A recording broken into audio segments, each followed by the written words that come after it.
bien, hermanos, pues estamos en el estudio de este evangelio, el evangelio de Lucas, que comenzamos ya hace algunas semanas y llegamos al capítulo 4. Y si recordáis un poco la semana pasada, estuvimos viendo, sí, un poco abuela pluma, pero estuvimos viendo cómo Jesús comienza, digamos, su ministerio y después de 30 años, ya más o menos con la edad, alrededor de 30 años, Él va a comenzar su ministerio. Y lo primero que Él hace es descender a las aguas del bautismo, ir al Jordán para ser bautizado por Juan el Bautista. Él había comenzado ya su ministerio unos meses antes con una predicación que era un llamado al arrepentimiento, era un llamado a examinarnos a nosotros mismos, nuestra necesidad, nuestro pecado, nuestra necesidad de estar preparados para el encuentro con Dios, en este caso para el encuentro con el Mesías que iba a venir, que era Jesús.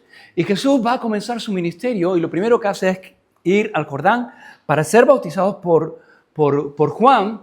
Y Lucas no lo dice, pero en otros evangelios, en Mateo capítulo 3, señala que cuando Jesús va a descender para ser bautizado, Juan se oponía. Juan no quería bautizar a Jesús. Y Juan decía, ¿cómo que tú vienes a ser bautizado por mí? Yo necesito ser bautizado por ti. Yo estoy llamando a la gente al arrepentimiento y a ser bautizados y a ser fruto de arrepentimiento. Tú no tienes pecado, tú no necesitas arrepentirte, tú no necesitas que yo te bautice, yo necesito ser bautizado por ti. Pero Jesús le dijo, deja ahora, porque así conviene que cumplamos toda justicia, con toda justicia. Y para eso vino el Señor Jesús. Él vino para cumplir toda justicia, para cumplir toda la justicia que Dios demandaba. Y Él lo hizo de dos maneras. En primer lugar, Él lo hizo viviendo una vida de justicia. Él vivió una vida de santidad. Él vivió una vida sin pecado. Él nunca cometió pecado. Él cumplió y guardó los mandamientos de la ley. Jesús dijo, yo no he venido para abrogar la ley, yo he venido para cumplir la ley. Y Él cumplió con toda la ley a cabalidad. Aquello que nosotros no podíamos hacer, porque ninguno de nosotros podíamos cumplir la ley, el Señor lo hizo. Él cumplió con toda la ley y de esa manera Él cumplió con toda justicia de Dios. Pero Él cumplió también con toda justicia pagando el precio por nuestros pecados. Jesús con su bautismo, cuando Jesús desciende a ser bautizado, el que no tenía que ser bautizado, lo que está haciendo es identificarse con cada uno de nosotros. Él desciende al bautismo como un pecador sin serlo y está identificándose con nosotros y está dándonos también un anticipo de la obra que Él va a llevar a cabo. Porque de la misma manera que Él desciende a ser bautizado sin necesitarlo, sin ser un pecador como un pecador, Él murió en la cruz como un pecador sin serlo. Y Él murió en la cruz pagando el precio de nuestros pecados para cumplir con toda justicia. La paga del pecado, dice la Escritura, que es muerte. Él no tenía que morir porque Él no tenía pecado, pero Él murió en nuestro lugar y de esa manera cumplió con toda la justicia de Dios. De esa manera Él cargó con nuestro pecado y nos vistió a nosotros con su justicia. De tal manera que ahora Dios nos ve justos delante de Él por la obra consumada de Jesús en la cruz del Calvario. Y cuando el Señor viene a ser bautizado, hay tres cosas muy importantes que ocurren en ese momento en el cual Él es bautizado. En primer lugar, dice que los cielos son abiertos. En segundo lugar, dice que el Espíritu Santo desciende sobre Él en forma como de paloma. Y en tercer lugar, hay una voz que resuena en ese lugar, la voz del Padre, que señala a Jesús y dice, este es mi Hijo amado. En ti tengo complacencia. Dice, tú eres mi Hijo amado, en ti tengo complacencia. Y llegamos al capítulo 4 y el versículo 1 nos dice que Jesús, lleno del Espíritu Santo, volvió del Jordán, volvió de ser bautizado y fue llevado por el Espíritu al desierto. Jesús, lleno del Espíritu Santo, fue llevado por el Espíritu al desierto. Si recordáis hace un par de semanas cuando estábamos hablando acerca del ministerio de Juan y cómo Juan desarrolló buena parte de su vida en el desierto, hablábamos del desierto y decíamos que el desierto es un lugar donde no hay nadie, es un lugar solitario, es un lugar de soledad, es un lugar de silencio y en la Biblia es un lugar de encuentro con Dios, ¿no? Y una persona llena del Espíritu Santo, hermanos, siempre va a ser llevada al desierto, siempre va a ser llevada a tiempos de silencio, a tiempos de soledad, a tiempos de estar a solas en silencio delante de Dios para ser tratados por Dios y escuchar la voz del Señor. Y Jesús, lleno del Espíritu Santo, es llevado por el Espíritu al desierto y dice el versículo 2 que era tentado por el diablo. Hermanos, Dios nos lleva al desierto para tratar con nuestras vidas, para que nosotros seamos tratados por Él, para escuchar la voz de Dios, pero aún ahí el diablo va a llegar y nos va a tentar. Pero Dios puede usar aún las tentaciones del diablo para enseñarnos, para edificarnos. Hermanos, tenemos un Dios que es soberano, que está en su trono. Y Dios, aún aquello que el diablo puede diseña y puede diseñar para destruirnos, Dios lo puede usar para edificarnos si actuamos y nos movemos conforme a la voluntad de Dios y en obediencia a Él. Y este pasaje que hemos leído, hermanos, o que vamos a leer y vamos a ir viendo en esta mañana, es el pasaje que conocemos como las tentaciones del Señor Jesús. Y antes de entrar en el pasaje, creo que hay algunas consideraciones que es importante que hagamos y también algunas preguntas que tal vez nos pueden surgir a lo largo de este pasaje. Algunas consideraciones. En primer lugar, hermanos, tenemos que tener muy claro que la tentación no es pecado. Que ser tentados no es pecado. Que tú tengas tentaciones no implica algo malo en ti, no es pecado. Es pecado cuando caemos en la tentación. Porque Jesús fue tentado y fue tentado en todo, pero Él nunca pecó. Él nunca cayó pecado. No había pecado en Él. Sin embargo, Él fue tentado y fue tentado en todo. En segundo lugar, hermanos, tenemos que saber que el diablo es el tentador. Dios no tienta a nadie, dice Santiago. Dios no puede ser tentado ni Él tienta a nadie. Dios nos prueba, sí, pero Dios nos prueba para sacar de nosotros lo mejor. Pero el diablo nos tienta para sacar de nosotros lo peor. Él es el enemigo de nuestra alma. El diablo nos prueba para edificar, Dios nos prueba para edificarnos, para sacar lo mejor de nosotros. El diablo lo que quiere es destruirnos, lo que quiere es llevarnos al pecado y sacar de nosotros lo peor. Ahora, hermanos, Santiago 1:14 también dice que cada uno de nosotros somos tentados cuando de nuestra propia concupiscencia, de nuestras propias pasiones desordenadas, nuestros deseos fuera de control, somos atraídos y seducidos. Así que, como consecuencia de la caída y de la entrada del pecado en el mundo y en el hombre, nosotros tenemos una naturaleza corrompida, una naturaleza que hay una tendencia, hay una inclinación al pecado en nuestro corazón. Así que no podemos echarle la culpa de todo al diablo. Hay una tentación que viene desde dentro y luego desde fuera está el diablo que nos está tentando también a hacer el mal, a desobedecer a Dios y al pecado. Jesús, como vamos a ver en este pasaje, fue tentado, pero no fue tentado como Dios, porque Dios no puede ser tentado, dice Santiago. Fue tentado como hombre. Jesús es 100% Dios, 100% hombre, completamente Dios, completamente hombre, y Él fue tentado como hombre. Y hermanos, como hombre, Él sufrió la tentación desde fuera. Satanás se acercó para tentarlo, pero Él no podía experimentar la tentación desde dentro porque Él no es como nosotros en ese sentido. Él no tiene una naturaleza pecaminosa, Él no tiene un corazón inclinado al pecado y a la maldad. Así que Jesús no puede ser tentado desde dentro, es tentado desde fuera y el diablo lo tienta desde fuera. Pero la tentación que Jesús experimentó es una tentación real, tan real como la que tú y yo podemos experimentar.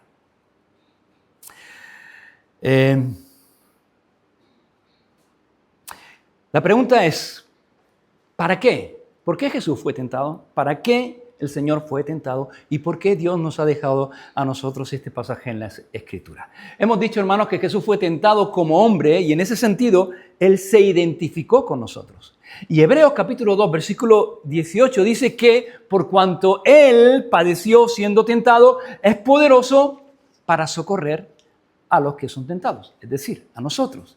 Y más adelante en el capítulo 4, versículo 15 dice que no tenemos un sumo sacerdote que no pueda compadecerse de nuestras debilidades, sino uno que fue tentado en todo conforme a nuestra semejanza, pero sin pecado.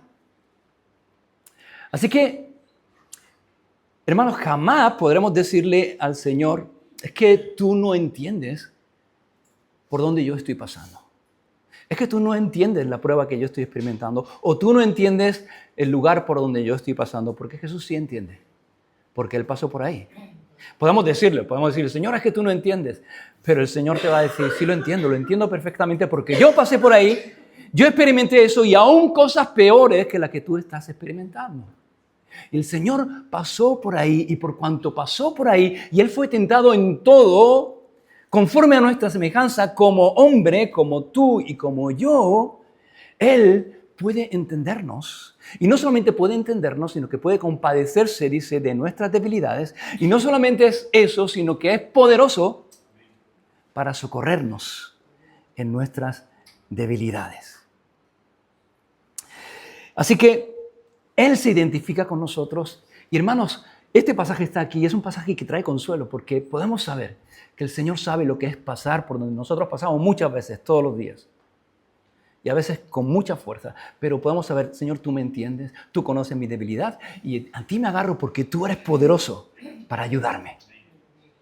Pero, hermanos, además, el Señor fue tentado y este pasaje nos ha sido dejado en la Escritura como un ejemplo para nosotros de que la tentación, hermanos, se puede vencer. Se puede vencer. Y Jesús nos muestra cómo en este pasaje. Porque Jesús no usa su poder sobrenatural para vencer la tentación. A veces decimos, es que Jesús, claro, Jesús era Dios, pero Él no usa su poder sobrenatural para vencer la tentación. Él usa cosas que tú y yo también tenemos y que tú y yo también podemos usar. ¿Cuáles son las armas que Jesús usó para vencer la tentación? ¿Qué cosas tenía el Señor que tú y yo también tenemos y que podemos usar y que tenemos a nuestra mano a la hora de vencer la tentación? Dos cosas así a primera vista que destacan mucho. En primer lugar, Él tenía el Espíritu Santo. Aquí hay una verdad, hermanos, que no deberíamos olvidar nunca. Cuando Jesús entra en la tentación, Él no entra solo. El Espíritu Santo, Él entra en la tentación lleno del Espíritu Santo. Y hermanos, cuando tú y yo como cristianos entramos en la tentación, no entramos solos. El Espíritu Santo está en nosotros y el Espíritu Santo está con nosotros. Él es el paracleto, Él es el consolador. Él es aquel que está a nuestro lado para ayudarnos y Él nos ayuda y nos fortalece en la tentación. Y la segunda cosa que el Señor tenía y que usó para vencer al diablo y a la tentación es la palabra de Dios, la verdad de Dios. Y hermanos, con la presencia y el poder del Espíritu Santo y con la verdad de la palabra de Dios, el Señor Jesús venció a la tentación. La Biblia, hermanos, nos muestra que la tentación en realidad siempre gira en torno a tres áreas. En 1 Juan capítulo 2, versículo 15 al 17, el apóstol Juan dice, no améis el mundo ni las cosas que están en el mundo. Si alguno ama al mundo, el amor del Padre no está en él. Porque todo lo que hay en el mundo, los deseos de la carne, los deseos de los ojos, la vanagloria de la vida, no proviene del Padre, sino del mundo. ¿Qué es lo que hay en el mundo que no proviene de Dios? Dice los deseos de la carne, los deseos de los ojos, la vanagloria de la vida. La nueva versión, la nueva traducción viviente traduce este versículo 16 de 1 Juan capítulo 2 de esta manera. Dice, pues en el mundo solamente ofrece un intenso deseo por el placer físico, un deseo insaciable por todo lo que vemos y el orgullo de nuestros logros y posesiones. Y nada de esto proviene del Padre, sino que viene del mundo. Entonces hay tres áreas en las cuales somos tentados y toda tentación se resume a alguna de estas tres áreas. Los deseos de la carne o el placer físico es un área. La segunda área es el deseo por lo que vemos y la tercera, el orgullo, la vanagloria de la vida, el orgullo por nuestros logros y posesiones. Y el Señor fue tentado en estas tres áreas. Y vamos a ver que este pasaje que está aquí para nuestra enseñanza como modelo para nosotros, vemos como el Señor es tentado en cada una de estas tres áreas. Y vamos a verlo en esta mañana. En primer lugar, la primera tentación. El Señor experimenta tres tentaciones. La primera tentación, versículos 3 y 4, dice que el diablo le dijo, si tú eres hijo de Dios, di a esta piedra que se convierta en pan. Y Jesús respondiendo le dijo, escrito está, no solo de pan vivirá el hombre, sino de toda palabra de Dios. El Espíritu Santo lleva a Jesús al desierto, a un tiempo de ayuno, a un tiempo de búsqueda de su Padre. Y después de 40 días en el desierto, sin comer, dice que Jesús tiene hambre. Todas sus reservas se han consumido y él tiene hambre. Y entonces llega el diablo. ¿Cuándo llega el diablo? En el momento de mayor necesidad de parte del Señor Jesús. Y hermanos, el diablo sabe cuándo atacar. El diablo sabe cuándo estamos débiles, cuándo no estamos débiles, cuándo estamos somos más fáciles de atacar y de tentar. Cuando estamos más débiles. Él está como un león rugiente buscando a quien devorar. Y él está viendo a ver a quién puede devorar. Y dice el versículo 3 que entonces el diablo le dice, si tú eres hijo de Dios, di a esta piedra que se convierta en pan. Y la primera tentación tiene que ver con esto, tiene que ver con los deseos de la carne. ¿Qué es lo que Jesús necesitaba? ¿Qué le está pidiendo su carne? Pan, le está pidiendo comida. Necesita comida. Y el diablo lo que hace es que le señala su necesidad, le hace notar su necesidad y entonces le incita a Jesús a que satisfaga esa necesidad de una manera ilícita, sin tener en cuenta la voluntad de su Padre. Ahora, ¿cuál es la tentación aquí? A que coma. Y nos podemos preguntar, bueno, ¿qué malo hay en comer? Si comer tiene algo de malo, comer, no hay nada malo en comer. El problema aquí no está en comer. El problema aquí está en que Jesús fue llevado por el Espíritu Santo al desierto para no comer, no para comer. El problema está que la voluntad de Dios era, y el Espíritu Santo lleva allí a Jesús al desierto para pasar un tiempo de ayuno, un tiempo de búsqueda de su Padre, y esa era la voluntad de Dios. Esa es la voluntad de Dios. Y no hay nada malo en comer. Como no hay nada malo en satisfacer muchos otros deseos naturales que Dios ha puesto en cada uno de nosotros.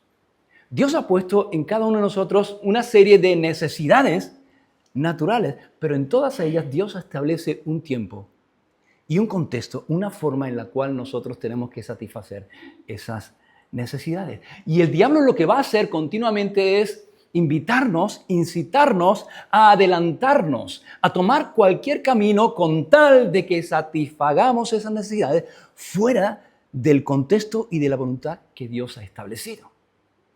Por poner un ejemplo, Dios ha puesto en cada ser humano necesidades, un deseo sexual. ¿Es malo? No es malo. Es algo que Dios ha puesto ahí y que es bueno si satisfacemos ese deseo o esa necesidad dentro de un tiempo y un contexto que Dios ha determinado.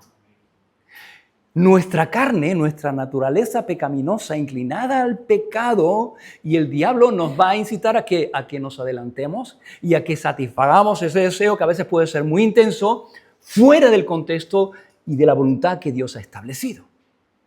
Dentro del contexto y del tiempo que Dios ha establecido es algo bueno, es algo agradable, es algo perfecto. Pero cuando lo sacamos del tiempo y del contexto que Dios ha establecido, es algo que destruye. Es algo que nos puede destruir a nosotros, que destruye relaciones y que puede hacer mucho daño a las personas que están a nuestro alrededor y personas que queremos. Es algo bueno que Dios nos da para nuestro beneficio, para nuestro deleite, para nuestra edificación, para la intimidad en el matrimonio. Pero cuando nosotros nos adelantamos y queremos satisfacer ese deseo fuera del contexto de Dios, es algo destructivo. Es algo que nos daña a nosotros y que daña a las personas que están a nuestro alrededor. Y el diablo viene, hermanos, y aprovechando la necesidad que el Señor tiene y que el Señor siente, le dice, pero tú eres hijo de Dios. ¿Cómo puede ser que tú estés aquí sufriendo, padeciendo? No hagas eso. Date un respiro. Tú necesitas alimentarte. Tú necesitas comer algo. La voluntad de tu Padre no puede ser que tú estés pasando hambre. Dios no puede ser tan malo como para privarte de una necesidad tan básica y tan necesaria para ti como es el alimento. ¿Sabéis? La palabra diablo, ¿sabéis? Significa calumniador, acusador. Y en cierta manera y de manera implícita, el diablo continuamente está calumniando y va a tratar de calumniar y va a tratar de sembrar duda en nuestra mente acerca de quién, acerca de Dios. Y con acusaciones falsas, con acusaciones malintencionadas, Él va a tratar de hacernos dudar, sobre todo en tiempos de debilidad, de dos cosas: de la bondad de Dios y de la fidelidad de Dios para con nuestras vidas. Y Él usa eso. Así es el diablo. Él está continuamente cuestionando, continuamente sembrando duda en nuestra mente, siempre queriendo empujarnos y movernos a satisfacernos por nosotros mismos fuera de la voluntad de Dios. Y el diablo siempre va a incitarnos a la desobediencia a Dios, y para eso él va a sembrar dudas en nuestro corazón y en nuestra mente, dudas acerca de la bondad de Dios, dudas acerca de la fidelidad de Dios. Siempre ha hecho eso desde el principio en el Edén, cuando el hombre cayó. Con que Dios os ha dicho que no podéis comer de todo fruto, ¿no? Del huerto. No, de todo fruto podemos comer. Solamente del árbol del bien y del mal que está ahí, de ese no podemos comer. Mira, pero es un fruto bueno, es un fruto delicioso. ¿Cómo que Dios os priva de algo tan bueno? A lo mejor no es tan bueno. A lo mejor tiene una segunda intención. A lo mejor lo que Dios quiere es que si tú haces esto, entonces vas a ser como Él. Siempre sembrando dudas en nuestro corazón acerca de la bondad y de la fidelidad de Dios. Eso es lo que el diablo hace. Ahora, ¿cómo responde el Señor? Jesús dice, escrito está. Y esa es la manera de responder. Y Jesús responde las 3 veces de la misma manera. ¿Apunta a dónde? Apunta a la Biblia. Jesús, lleno del Espíritu Santo, cita las Escrituras. Y Jesús cita Deuteronomio capítulo 8, versículo 3. Hermanos, el libro de Deuteronomio es el libro que más veces Jesús citó, o al menos que más veces nos aparece en los evangelios a Jesús citando este libro, el libro de Deuteronomio, que es un libro que nos habla de la necesidad del pueblo de Israel de obedecer a Dios, de la obediencia. Y Jesús hace énfasis en esto, en la obediencia. Jesús dice, no me importa lo que tú me vayas a decir o me vengas a decir, no me importa. Yo voy a obedecer a mi Padre. Y hermanos, la obediencia es importante. A veces decimos tenemos que tener fe, pero una fe sin obediencia no es una fe viva, es una fe muerta. La fe verdadera nos tiene que llevar a la obediencia. No se trata solamente de oír, no solamente de conocer la voluntad de Dios, sino de obedecer la voluntad de Dios. Y Jesús dice, no solo de pan vivirá el hombre. El pan es un elemento físico que nos permite tener una vida física. ¿Es importante? Es importante, pero no solo de pan vivirá el hombre, sino de toda palabra que sale de la boca de Dios. Y Jesús le dice, mira, tú estás tratando de hacerme mirar, tú estás mirando las cosas materiales y estás tratando de hacer que yo mire también las cosas materiales. Pero hay necesidades más profundas y más importantes que las necesidades físicas. Hay un hambre en el corazón del hombre que este pan, que tú me estás diciendo que convierta las piedras en pan, no puede saciar. Hay una vida que el hombre necesita, que es más importante que la vida física que este pan me puede proporcionar, que es la vida espiritual que me lleva a la vida eterna. Y para eso necesitamos otro pan. Necesitamos la palabra de Dios. Porque la palabra de Dios es la única que sacia y llena el alma. La palabra de Dios es la única que produce en nosotros una vida que trasciende más allá de este lado de la eternidad. Una vida espiritual, una comunión y relación con Dios que nos lleva a una vida eterna de relación y plenitud con el Padre. Así que no se trata solamente de conocer la palabra de Dios, sino de obedecer la palabra de Dios. Y Jesús dice, tú estás tratando que yo desobedezca la voluntad de mi Padre, la palabra de Dios. Y Jesús, hermanos, dijo no. Jesús rehusó poner sus necesidades físicas por encima de sus necesidades espirituales. Y nosotros tenemos que ser conscientes de que tenemos una necesidad física y para eso no hace falta gran cosa, porque continuamente somos conscientes de nuestras necesidades físicas, de que necesitamos descanso, de que necesitamos alimento, necesitamos una serie de cosas. Pero hermanos, no podemos ser ignorantes y tenemos que ser conscientes de que hay otras necesidades que son más profundas y más importantes, que es una necesidad espiritual. Y necesitamos satisfacer esa necesidad. Necesitamos comer, claro. Necesitamos descansar, claro. Pero necesitamos alimentarnos de la palabra de Dios. Las necesidades materiales son importantes, pero la obediencia a Dios es más importante. Eso es lo que Jesús nos está diciendo aquí. Y el Señor fue sostenido en esta primera tentación, ¿cómo? Por el Espíritu Santo y por la palabra de Dios. Y llegamos a la segunda tentación, versículo 5 al 8, dice que entonces el diablo le llevó a un monte alto y le mostró en un momento todos los reinos de la tierra y le dijo al diablo: a ti te daré toda esta potestad y la gloria de ellos, porque a mí me ha sido entregada y a quien quiero la doy. Si tú postrado me adorares, todos serán tuyos. Respondiendo Jesús le dijo: vete de mí, Satanás, porque escrito está: al Señor tu Dios adorarás y a Él solo servirás. Y aquí encontramos la segunda tentación. ¿Qué hace el diablo? El diablo dice que lo lleva a un monte alto y le mostró todos los reinos de la tierra para que los viera. Y ahí está la segunda tentación. Y la segunda área, lo que entra por nuestros ojos. Le mostró y le ofreció, dice, todos los reinos de la tierra. Dice, en un momento le mostró todos los reinos. En un momento, hermanos. En un momento el diablo nos puede mostrar todo lo que puede ofrecernos, porque en realidad él nos puede ofrecer bien poco. Porque en realidad todas las cosas que él puede ofrecernos de este mundo son muy poco en comparación con lo que tenemos en el Señor.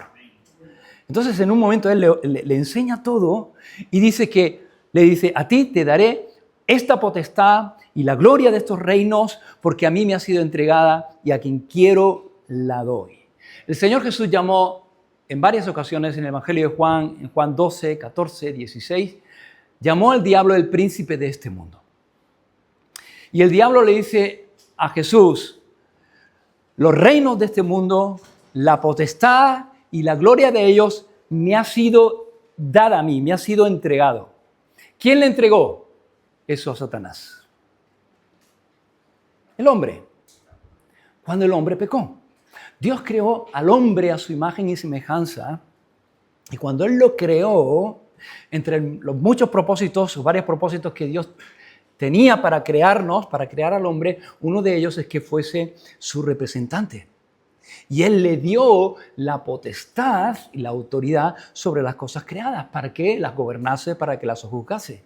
Cuando el hombre, Adán y Eva, decidieron desobedecer a Dios y obedecer al diablo, en cierto sentido, Adán y Eva, el hombre entregó al diablo el poder, la autoridad y la potestad que Dios le había entregado a él. Y entre otras cosas, el Señor Jesús vino a este mundo, el Hijo vino como hombre a recuperar eso, a recuperar como hombre eso que el hombre había perdido allí en el Edén.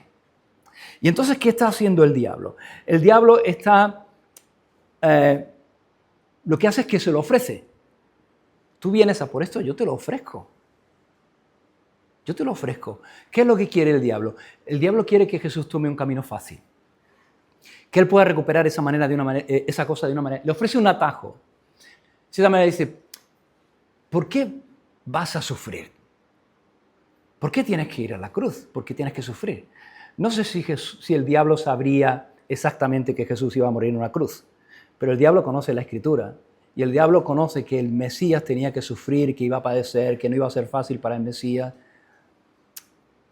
Pero, en cierta manera, lo que el diablo está diciendo es, ¿para qué vais a ir a la cruz? Yo sé que tú has venido a quitarme la potestad sobre el mundo, sobre el hombre. Yo te la doy. No hace falta que vayas a la cruz. No hace falta que sufras. Yo te lo puedo dar. ¿Y la tentación en qué consiste?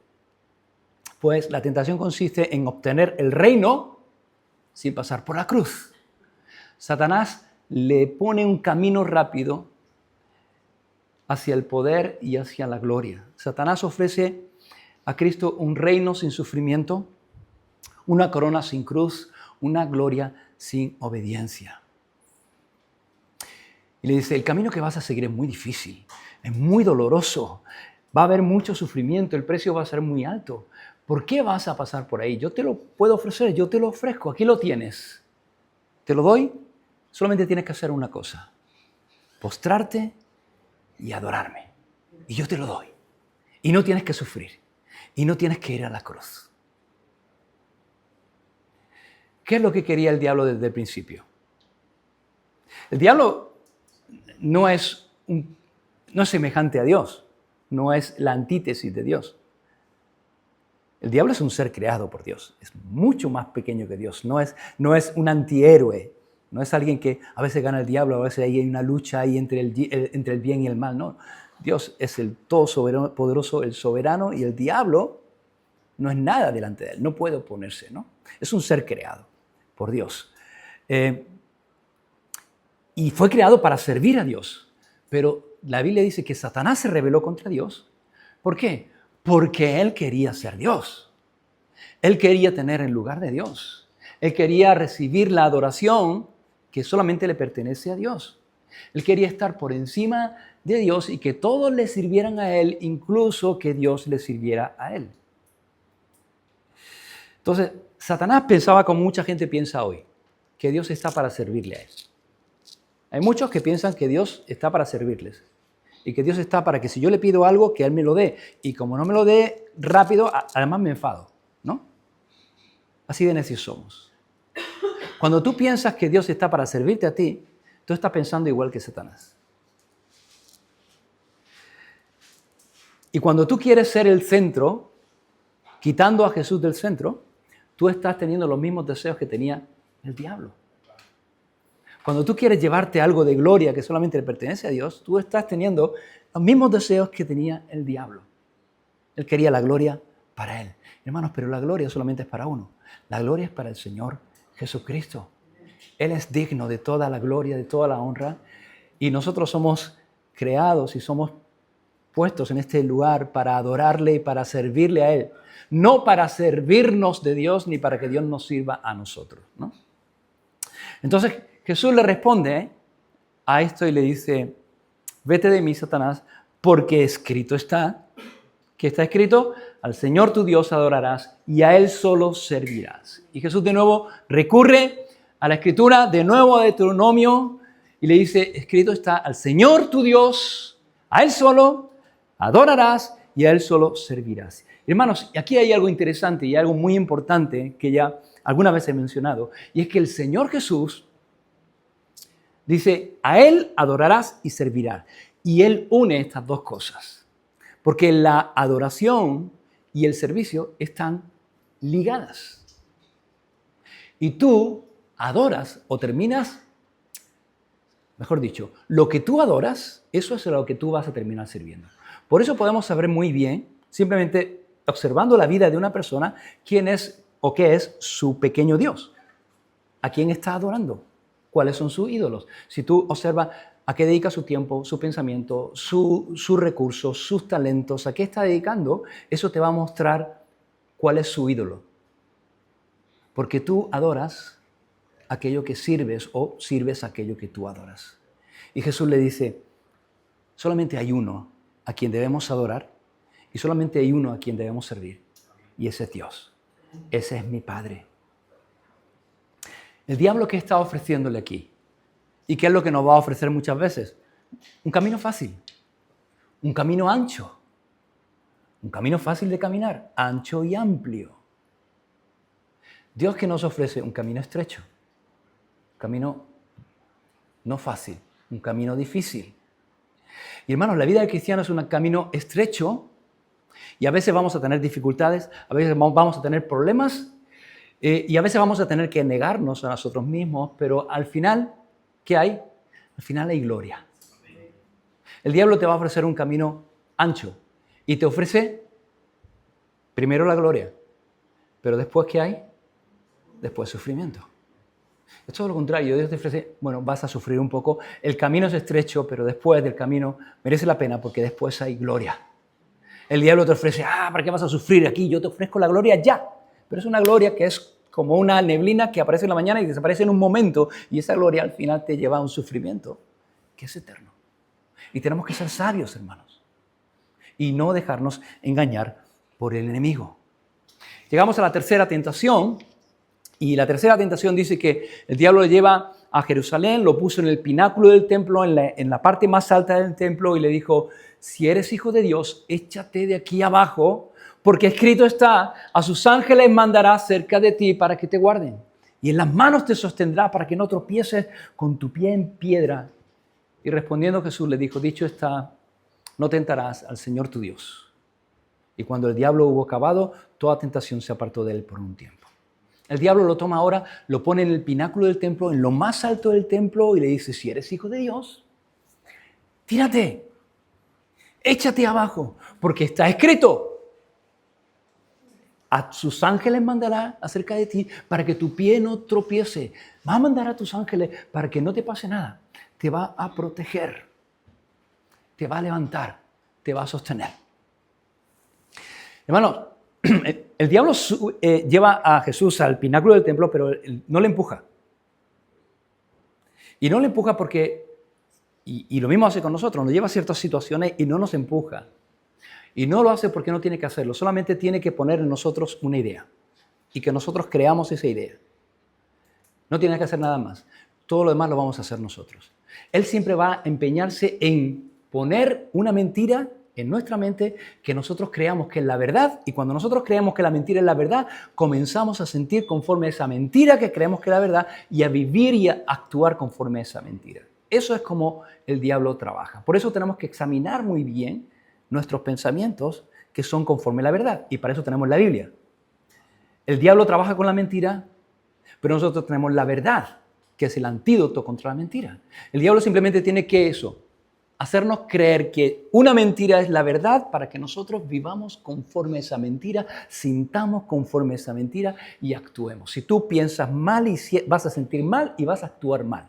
Y eso es lo que él va a intentar siempre, que tú pienses mal, para que tú actúes mal. Entonces, el Señor va a empezar su ministerio público después de 30 años. Él va a mostrarse al mundo como el Mesías prometido. Y el diablo le dice: bueno, vas a comenzar tu ministerio. ¿Qué mejor manera de comenzarla que de esta manera tan espectacular? Tú eres el Hijo de Dios. Tú no eres cualquiera. ¿Qué es eso de nacer en un pesebre, ahí en un establo, y ser puesto en un pesebre? ¿Qué es eso de vivir ahí en una aldeucha como Nazaret y ser un carpintero? Ya está bien. Tú eres el Hijo de Dios. Tú te mereces algo más. Y ahora que vas a comenzar su ministerio, comiénzalo, pero comiénzalo bien. Tírate de ahí, que todo el mundo te vea, porque todo el mundo tiene que saber quién eres tú, que tú eres el Hijo de Dios, que tú eres el Mesías. Y cuando tú hagas eso y te tires y Dios envíe sus ángeles, todo el mundo te va a estar mirando. Yo voy a encargar que todo el mundo te mire cuando te tires. Y cuando te tires, Dios va a enviar sus ángeles y va a tomarte y te van a descender poco a poco y vas a ponerte ahí en medio de toda la multitud, y la multitud se va a quedar con la boca abierta, se va a quedar maravillada, se va a quedar sorprendida. Y todos van a creer que tú eres el Mesías y todos van a comenzar a seguirte. Tu misión es importante. No puedes comenzarla de cualquier manera. ¡Wow! ¿Qué manera había sido esa, no? Tú no eres cualquiera. ¿En qué está tentando el diablo a Jesús? En el orgullo, en la vanagloria. Tú no eres cualquiera, tú eres un campeón. Tú eres único en ti. Qué fácil es ser tentados para nosotros en eso, en el orgullo.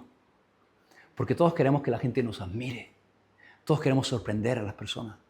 Todos queremos la aprobación, el aplauso. Hay una necesidad en nosotros de sentir la aprobación de los demás. Y somos fáciles de tentar en eso. En eso. Y fíjate cómo lo tienta. El diablo dice: escrito está. Como diciendo: bueno, ya veo que tú no te mueves mucho, no te vas a mover de la palabra de Dios. Bueno, pues escrito está. Y el diablo usa la escritura. Y el diablo puede usar la Biblia también para tentarnos. Él conoce la Biblia. ¿Tú piensas que el diablo no conoce la Biblia? Mejor que tú. Y él va a usar, y puede usar muchas veces la Biblia, pasajes de la Escritura que van a venir a tu mente para tentarte a la desobediencia a Dios. Pero fíjate cómo usa el diablo la escritura. Él toma el Salmo 91 y cita primeramente el versículo 11. Dice, pues a sus ángeles guardará acerca de ti. Y ahí lo corta. No cita todo el versículo. Hay una parte que se calla. La segunda parte del versículo continúa diciendo que te guarden en todos tus caminos. Pero el diablo lo corta ahí. ¿Por qué? Porque no le interesa. Porque tus caminos en este contexto tienen que ver con la obediencia a Dios. Y Jesús está en sus caminos, pero los caminos de Jesús, ¿cuáles son? Los caminos del Padre. El desierto, el lugar en el cual Él está en ese momento, al cual ha sido llevado por el Espíritu Santo, son los caminos del Padre. Ahí es donde Él te lleva en los caminos de Dios, en la voluntad de Dios, y ahí, dice el Salmo, ahí Dios te va a sostener. Ahí es donde Dios te sostiene. Y ahí es donde Él va a mandar a sus ángeles para que te guarden. Pero el diablo omite esta parte. ¿Por qué? Porque él no está interesado en que Jesús siga el camino del Padre. Y Él tampoco está interesado en que tú y yo sepamos que donde Dios nos guarda y nos sostiene es cuando estamos haciendo su voluntad. Es cuando estamos en sus caminos. Cuando estamos en sus caminos y hacemos su voluntad, hay un compromiso de parte de Dios en su palabra de que Él nos va a guardar y de que Él va a enviar a sus ángeles. Pero el diablo omite eso, porque no le interesa. Y luego continúa en el versículo 12 diciendo, en las manos te sostendrá para que no tropiece tu pie en piedra. Pero ahí corta, no continúa leyendo el siguiente versículo, el versículo 13. ¿Qué dice el versículo 13 del Salmo 91? Sobre el león y el aspid pisarás y hollarás al cachorro de león y al dragón. Es decir, si tú andas en los caminos del Señor, el Señor te va a guardar, el Señor te va a sostener, el Señor va a enviar a tus ángeles y tú vas a pisar al león, a la serpiente y al dragón. Y el diablo no dice eso, ¿por qué? Porque no le interesa. ¿Por qué? Porque en la Biblia se habla del diablo como ¿qué? Como la serpiente antigua, como el león rugiente que está buscando a quien devorar y como el dragón en Apocalipsis, ¿no? Pero no le interesa. ¿Qué hace el diablo? El diablo usa la Biblia sí, pero ¿cómo la usa? Lo que hace es que tergiversa la Biblia, edita la Biblia, toma lo que le interesa y quita lo que no le interesa para que la Biblia diga lo que Él quiere que diga, para que te lleve a ti a actuar y a andar en contra de la voluntad de Dios. Y es lo que mucha gente hace. Hay muchos que hacen eso. Hay muchos que son editores de la Biblia. No lectores de la Biblia, sino editores de la Biblia. Y toman lo que les conviene y lo que no les conviene lo apartan para que la Biblia finalmente diga lo que su corazón desea. Y lo que hacen es conformar la palabra de Dios a su corazón. Hermanos, tenemos que evitar eso. Y tenemos que tener cuidado porque es fácil caer en eso. Quedarnos solamente con los pasajes que nos gustan, con los que nos sentimos cómodos. Pero los que nos incomodan, esos no. Toda la palabra es inspirada por Dios. Toda la palabra es verdad.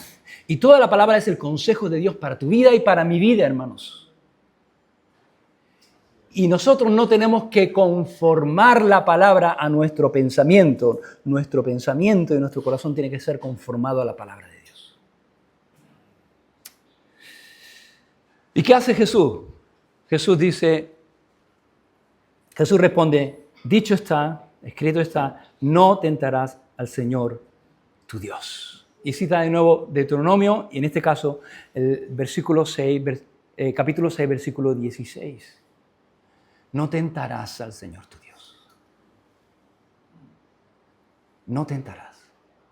Porque lo que el diablo le está invitando a hacer a Jesús es tratar de manipular a Dios y forzar que Dios actúe en una manera que nosotros queremos que Él actúe. ¿Me explico? ¿Me entendés lo que quiero decir? Y a veces nosotros podemos caer también en esa tentación de parte de, pero Dios no te va a abandonar si tú haces esto, así que haz esto, haz por aquí, como Dios se va a sentir obligado, le vas a obligar a Dios. A veces hay gente que dice, tenemos que obligar a Dios, tenemos que forzar a Dios. Tu fe tiene que ser tal que Dios no tenga otra salida que darte lo que tú... ¿Qué forma de pensar es esa? No podemos torcerle el brazo a Dios, no seas insensato, no tientes a Dios. Porque Dios no se va a dejar tentar por ti, ni tú vas a poder torcerle el brazo a Dios. Pero el diablo te va a querer llevar a veces por esos recovecos. Y dice, Versículo 13, que cuando el diablo hubo acabado toda tentación, se apartó de él por un tiempo. Hermanos, este pasaje nos muestra que las tentaciones se pasan. Las tentaciones se pasan. Y se pasan, hermanos, dejándonos guiar por el Espíritu Santo y agarrándonos a la verdad de Dios contra la mentira del enemigo. Se pasan. Estoy terminando, hermanos. Simplemente algunas cositas que yo creo que son importantes en este tema de la tentación. Ya saliéndonos un poco del tema, pero como el tema del pasaje, pero como el pasaje tiene que ver con la tentación y es algo para nosotros, algo así muy rápido. Algunas cosas que tenemos que tener en cuenta cuando somos tentados. 1 Corintios capítulo 10, versículo 13. Aquí es un versículo que tenemos que tener siempre en cuenta. Dice que no nos ha sobrevenido ninguna tentación que no sea humana, pero fiel es Dios, que no os dejará ser tentados más de lo que podáis resistir, sino que dará juntamente con la tentación la salida para que podáis soportar. Y aquí hay algunas cosas importantes que tenemos que tener en cuenta y que tenemos que saber nosotros como cristianos en cuanto a la tentación. Número 1, no nos va a venir ninguna tentación que no sea humana. O sea, cualquier tentación que nos pueda venir a nuestra vida no es de fuera de este mundo, no es nada de otro mundo, es algo humano y es algo que podemos resistir. La tentación se puede resistir y es algo que podemos pasar. Luego dice que Dios es fiel y hermanos, es algo que no tenemos que olvidar nunca cuando somos tentados. Dios es fiel y es su fidelidad y la fidelidad de Dios a su palabra, a sus promesas, las que tenemos que tener en cuenta y recordar siempre cuando somos tentados. Y la tercera cosa que nos dice este versículo es que juntamente con la tentación está la salida. No hay ninguna tentación sin salida. Ninguna. Ninguna. Hay salida. Cuando David subió a la terraza, y vio a Betsabé, no solamente había una escalera de subida, había también una escalera de bajada, para bajar, para salir de ahí. La salida está, lo que tenemos que hacer es tomar la salida. Hay salida, hermanos, y tenemos que detectarla, saber cuál es la salida y tomarla, hermanos, porque hay salida. Santiago 4, 7 dice, someteos pues a Dios y resistid al diablo y él huirá a vosotros. ¿Cómo huirá el diablo? ¿Cómo huye el diablo? Si lo resistimos. ¿Y cómo lo resistimos? Cuando nos sometemos a Dios en obediencia. Y Jesús llevó una vida sometida de obediencia al Padre, a su voluntad. Ahora, ¿qué ocurre si caigo en la tentación? Porque caemos. Podemos caer y caemos, hermanos. ¿Qué ocurre? ¿Qué hago? Has caído. El diablo te ha tentado, tu propio corazón pecaminoso y el diablo trabajando ahí en conjunto y hacen que caigas. Y entonces el diablo te dice, ¡ay! Has fallado. Has caído. ¿Y ahora con qué cara vas a venir a Dios? ¿Y ahora con qué cara te vas a presentar delante de Él? Después de lo que has hecho. O sea, primero te incita y luego te acusa. Y esa es la obra completa del diablo. Y te va a decir, tú no mereces llamarte cristiano, tú no mereces hacer esto, como que tú... Y entonces tú te desanimas y dices, es verdad, tienes razón, he caído, he fallado otra vez, ¿cómo puede ser? Voy a dejar de ir a la iglesia, voy a dejar de orar, voy a dejar de leer la Biblia, voy a dejar de servir en lo que estoy haciendo porque no soy digno. Y es verdad, no somos dignos. No somos dignos, no lo merecemos, pero ¿sabes? No es por méritos, no es por méritos, es por gracia. ¿Qué tenemos que hacer? Tenemos que tomar la palabra y tenemos que creer la palabra de Dios. ¿Y qué dice la Biblia? En 1 Juan 2:1 dice, hijitos míos, estas cosas os escribo para que no pequéis, hermanos. Y no tenemos por qué pecar, porque la tentación se puede vencer y siempre hay salida. Pero si alguno hubiere pecado, si alguno cae, abogado tenemos para con el Padre. Va a haber un acusador, que es el diablo, pero tenemos un abogado, un defensor mucho más grande que el diablo, que es Jesucristo, el justo, Él es la propiciación por nuestros pecados, y no solamente por nuestros pecados, sino también por los de todo el mundo. Y en 1 Juan 1:9 dice, escrito está, hermanos, si tenemos que tomar esto, escrito está. ¿Qué está escrito? Que si confesamos nuestros pecados, Él es fiel y justo para perdonar nuestros pecados y limpiarnos de toda maldad. Entonces, si caemos, si fallamos, ¿qué tenemos que hacer? Pues tenemos dos armas. Tenemos dos cosas preciosas. Tenemos el Espíritu Santo. ¿Y sabes lo que va a hacer el Espíritu Santo cuando tú caes? Él te va a redarguir de pecado. Él te va a hacer sentirte mal. Te va a señalar tu pecado y te va a hacer sentirte mal, convencerte de pecado. Esa tristeza que dice Pablo que es según Dios, que nos lleva al arrepentimiento. Y tenemos que dejarnos guiar por el Espíritu Santo. No resistir, sino dejarnos guiar. El Espíritu Santo nos señala algo y nosotros tenemos que arrepentirnos y venir en arrepentimiento y fe al Señor. Y en segundo lugar, tengo que tomar la verdad de la palabra y creer la verdad de la palabra. Creer que si yo vengo a Dios y confieso mi pecado, Él es fiel y Él es justo para perdonarme. Y me va a perdonar. Y no solamente me va a perdonar, sino que me va a limpiar. Hermanos, porque sabes, Dios no solamente perdona tu pecado, Dios limpia tu pecado. Dios no solamente te perdona, Dios te restaura. Como el hijo pródigo. Él no solamente viene y dice, bueno, venga, te perdono, pero venga ahí con mis criados. No, Él lo restaura. Tú eres mi hijo, lo vuelve a poner en la misma situación. Y ese, hermanos, es el Dios que tenemos. Amén. Así que damos gracias al Señor por cómo Él es, por su paciencia con nosotros, por su misericordia y por su obra, por su sangre en la cruz del Calvario que nos cubre, que nos limpia y a la cual podemos acudir continuamente. Continuamente podemos acudir a esa fuente, continuamente podemos acudir a la cruz y a la obra que el Señor hizo por nuestros pecados cometidos en el pasado, en el presente y los que podamos cometer. Ahí hay provisión, hermanos. Amén.